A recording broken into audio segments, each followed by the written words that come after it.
ఆ వెంకటేశ్వరుడి కరుణ మనపై పడిందనే విషయం ఎలా తెలుస్తుందో తెలుసా? కొండపైకి రావడానికి ప్రేరణ కల్పిస్తాడు స్వామి. మీ మనసులో భక్తిని మేల్కొల్పుతాడు. మిమ్మల్ని ఆయన సన్నిధికి రప్పించుకుంటాడు.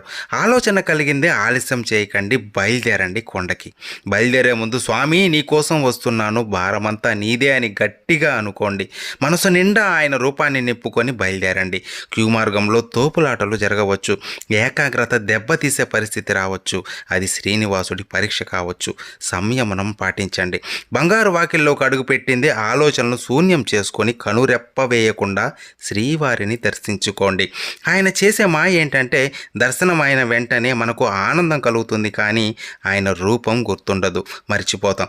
అందుకే ఎవరితో మాట్లాడకుండా ఆనంద నిలయ ప్రదక్షిణ మార్గంలో ఎక్కడైనా ఒక చోట కూర్చొని ఒక 2 నిమిషాలైనా ప్రశాంతంగా కూర్చొని స్వామి రూపాన్ని గుర్తు చేసుకోండి. ఆయన రూపం గుర్తొస్తే మీ జన్మ